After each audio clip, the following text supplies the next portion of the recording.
Apprends-nous, Seigneur, à libérer les trésors qui nous habitent, les trésors qui sommeillent dans les cœurs de nos frères et de nos sœurs.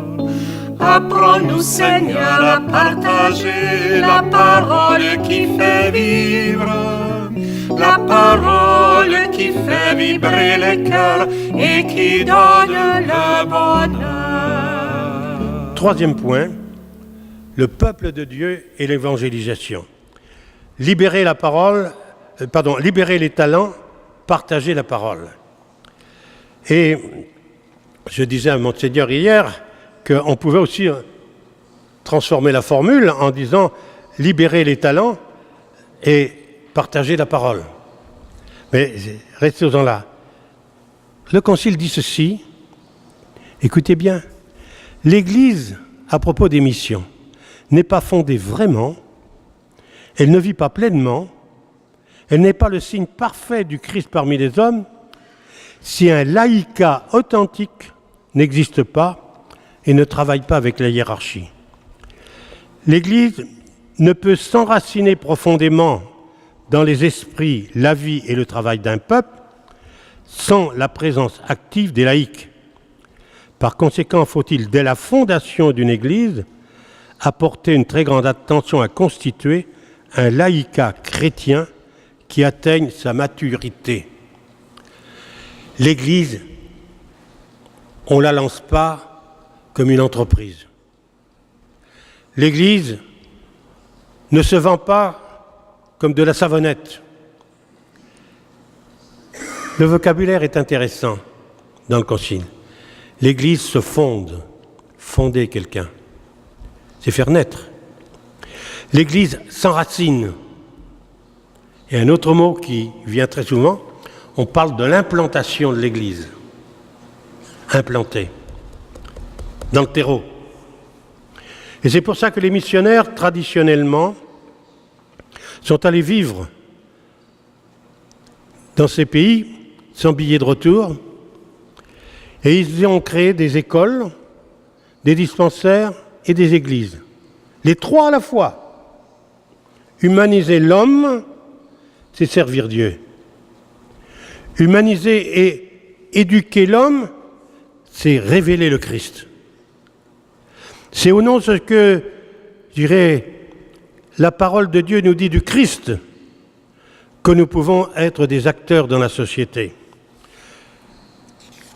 Ceci est important, je le signale, car la tendance à se replier à l'heure actuelle sur des bons groupes, de bons chrétiens, des groupes de génération, de culture, de spiritualité ou d'action pastorale est telle que quelquefois, j'ai l'impression que, je dirais, on n'ose pas s'appuyer sur l'ailleurs, sur les autres, sur les jeunes, sur les étrangers, pour fonder l'Église avec eux.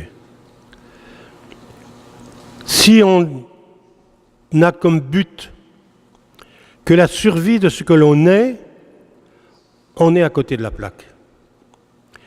Nous avons dans les gènes de notre baptême la passion de créer, la passion de fonder, la passion d'implanter. Et par conséquent, la réussite d'une église, ce n'est pas encore une fois que les églises soient pleines, que ces bâtiments soient pleins. La réussite d'une église, c'est que quand il y a une communion avec un évangile actif dans la société, et que comme tel, notre église prend plaisir, au nom de sa foi, à vivre dans ce monde.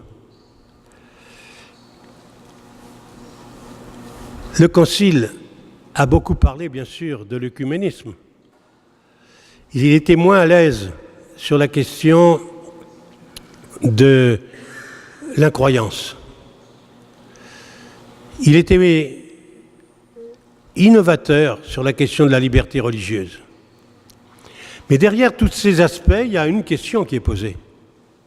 C'est la question de la vérité. Est-ce que j'ai la vérité ? Et par conséquent, les autres sont dans l'erreur, ceux qui ne pensent pas comme moi. Ou est-ce que la vérité, eh bien, on la cherche. Parlant, je cite d'abord, là aussi, Benoît XVI, parlant aux intellectuels à Lisbonne en 2010, il leur disait ceci: l'existence dans l'Église de sa ferme adhésion au caractère pérenne de la vérité, avec le respect pour les vérités, ou avec la vérité, avec le respect pour les autres vérités, ou avec la vérité des autres, est un apprentissage que l'Église elle-même est en train de faire. Dans ce dialogue respectueux peut s'ouvrir de nouvelles portes pour la transmission de la vérité. Ce qui veut donc dire que nous avons à apprendre des vérités qui ne sont pas authentifiées dans le système catholique traditionnel. Il y a aussi des vérités d'ailleurs qui sont utiles pour comprendre la parole de Dieu. Et que de même qu'un certain Jésus s'émerveillait de la foi de la cananéenne, nous avons peut-être à redécouvrir la foi qu'il y a dans ce monde. Et à rendre grâce à Dieu pour la bonté de ce monde. Puis, quelques semaines avant de quitter sa fonction, Benoît XVI disait aux Libanais, compte tenu du contexte religieux et plurireligieux et des guerres religieuses de là-bas, nous savons bien que la vérité hors de Dieu n'existe pas comme un en soi. Elle serait alors une idole. La vérité ne peut se développer que dans l'altérité, l'autre, qui ouvre à Dieu, qui veut faire connaître sa propre altérité. Dieu veut faire connaître sa propre altérité à travers et dans mes frères humains. Dieu veut faire connaître sa vérité, mais aussi dans les musulmans que les Libanais rencontraient. La vérité, ainsi, il ne convient pas d'affirmer de manière excluante « je possède la vérité ». La vérité n'est possédée par personne. C'est le pape qui dit ça, c'est pas moi. La vérité n'est possédée par personne, mais elle est toujours un don qui nous appelle à un cheminement d'assimilation toujours plus profond à la vérité. La vérité ne peut être connue et vécue que dans la liberté. C'est pourquoi nous ne pouvons pas imposer la vérité à l'autre. La vérité se dévoile seulement dans la rencontre d'amour. Dernier point sur lequel j'insisterai, je crois que l'évangélisation est possible, encore une fois, que par l'alliance, c'est-à-dire par un système de relations. La conversion, ce n'est pas simplement changer de chemin, c'est aussi se relier à d'autres. Alors, il suffit de relire, nous n'avons pas le temps de prendre les détails, mais la manière d'évangéliser de saint Paul. C'est assez curieux parce que, prenez par exemple quand il passe à Troas et qu'il va en Grèce, il va d'abord à la synagogue, trouver ses anciens copains, juifs comme lui. En général, il se fait jeter, sauf 2 ou 3. Alors, comme saint Luc le remarque fréquent dans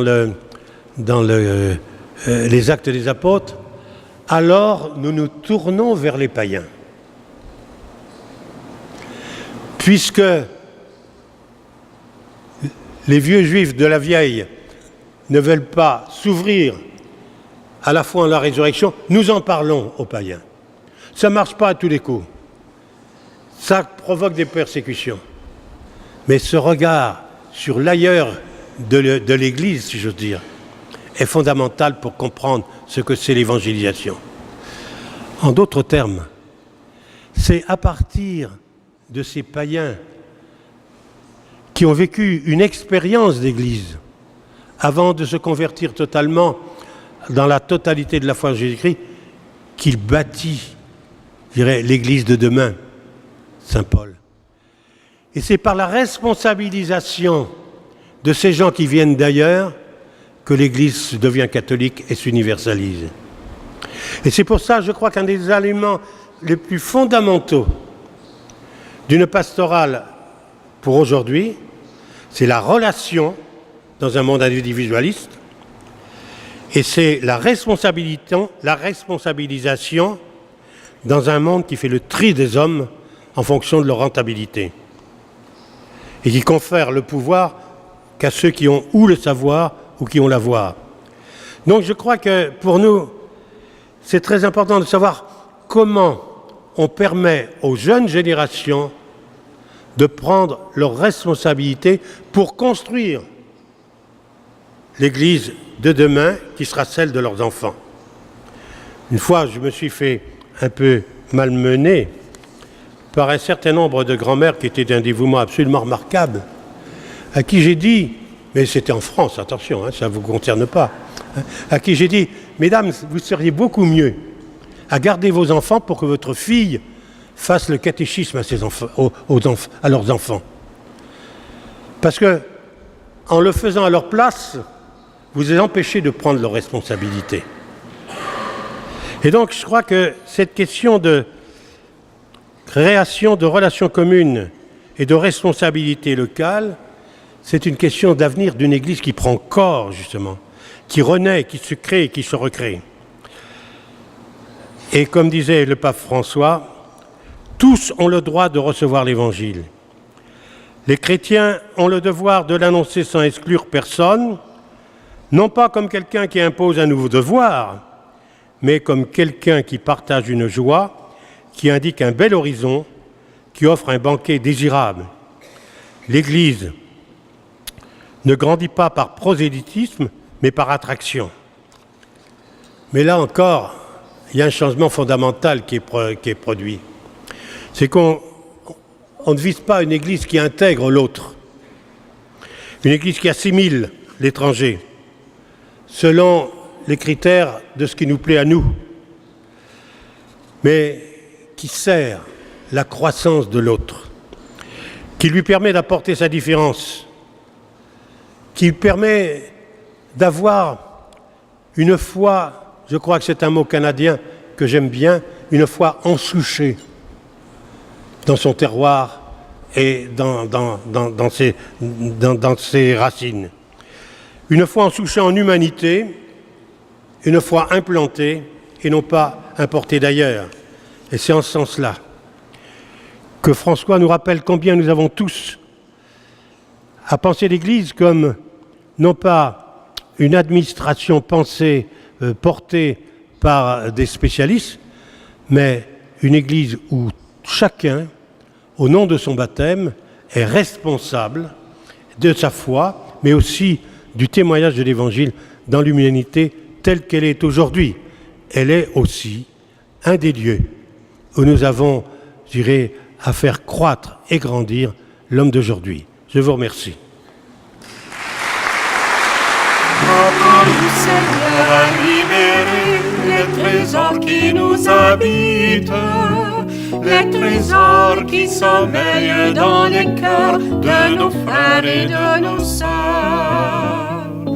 Apprends-nous, Seigneur, à partager la parole qui fait vivre, la parole qui fait vibrer les cœurs et qui donne le bonheur.